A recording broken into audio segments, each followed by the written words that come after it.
स्वर्ग और नर्क हमारे कर्मों में ही छिपे हैं।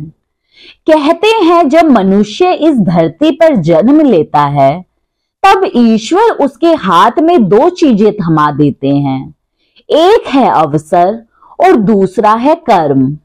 स्वर्ग और नर्क कहीं ऊपर आसमान में नहीं है, वो तो हमारे कर्मों की सुगंध और आलस्य की दुर्गंध में ही बसते हैं। आज मैं आपको एक ऐसी कथा सुनाने जा रही हूं जो सिखाती है कि स्वर्ग का रास्ता किसी आसमान में नहीं बल्कि हमारे अपने कर्मों में ही छिपा होता है। एक बुजुर्ग महिला की मृत्यु हो गई। यमराज उसे लेने आए।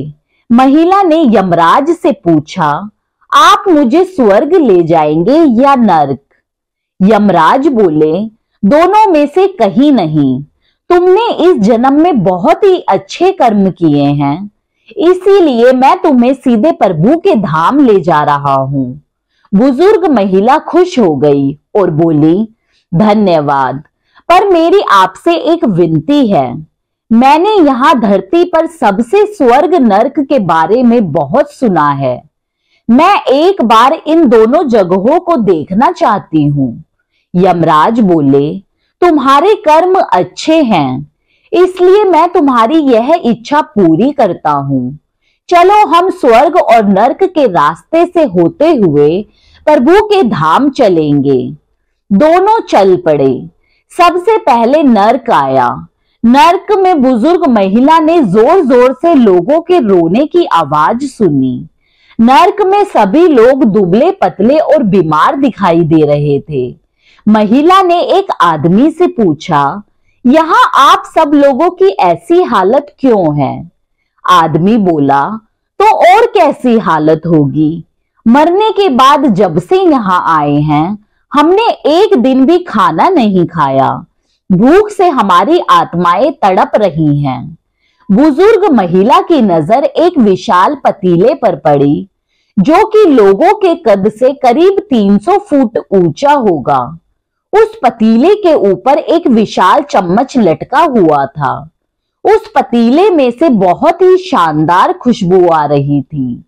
बुजुर्ग महिला ने उस आदमी से पूछा, इस पतीले में क्या है? आदमी मायूस होकर बोला, ये पतीला बहुत ही स्वादिष्ट खीर से हर समय भरा रहता है। बुजुर्ग महिला ने हैरानी से पूछा, इसमें खीर है, तो आप लोग पेट भर के ये खीर खाते क्यों नहीं? भूख से क्यों तड़प रहे हैं? आदमी रो रो कर बोलने लगा, कैसे खाएं? ये पतीला 300 फीट ऊंचा है। हम में से कोई भी उस पतीले तक नहीं पहुंच पाता। बुजुर्ग महिला को उन पर तरस आ गया। सोचने लगी, बेचारे खीर का पतीला होते हुए भी भूख से बेहाल हैं।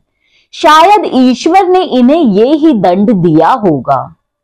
यमराज बुजुर्ग महिला से बोले, चलो हमें देर हो रही है। दोनों चल पड़े। कुछ दूर चलने पर स्वर्ग आया। वहां पर बुजुर्ग महिला को सबकी हंसने खिलखिलाने की आवाज सुनाई दी। सब लोग बहुत खुश दिखाई दे रहे थे। उनको खुश देखकर बुजुर्ग महिला भी बहुत खुश हो गई।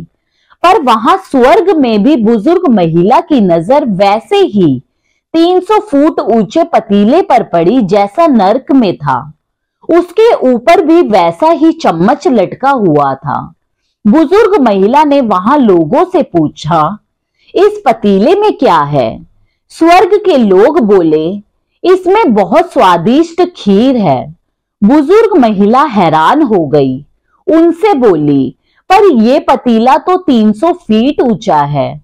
आप लोग तो इस तक पहुंच ही नहीं पाते होंगे। उस हिसाब से तो आप लोगों को खाना मिलता ही नहीं होगा।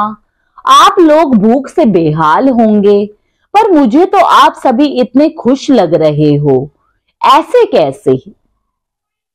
लोग बोले, हम तो सभी लोग इस पतीले में से पेट भर के खीर खाते हैं। महिला बोली, पर कैसे? पतीला तो बहुत ऊंचा है। लोग बोले, तो क्या हो गया?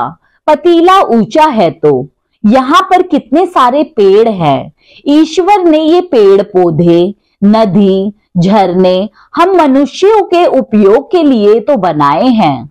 हमने इन पेड़ों की लकड़ी ली, उसको काटा, फिर लकड़ियों के टुकड़ों को जोड़ के विशाल सीढ़ी का निर्माण किया। उस लकड़ी की सीढ़ी के सहारे हम पतीले तक पहुंचते हैं और सब मिलकर खीर का आनंद लेते हैं। बुजुर्ग महिला यमराज की तरफ देखने लगी। यमराज मुस्कुराए बोले, ईश्वर ने स्वर्ग और नर्क मनुष्यों के हाथों में ही सौंप रखा है। चाहे तो अपने लिए नर्क बना लें, चाहे तो अपने लिए स्वर्ग।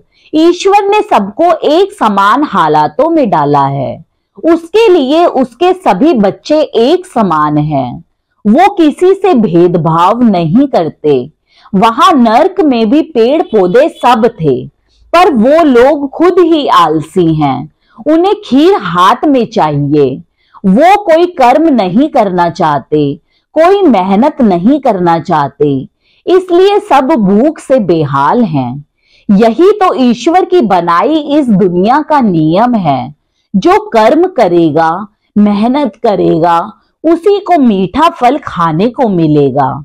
अर्थात स्वर्ग एवं नर्क आपके हाथ में ही है।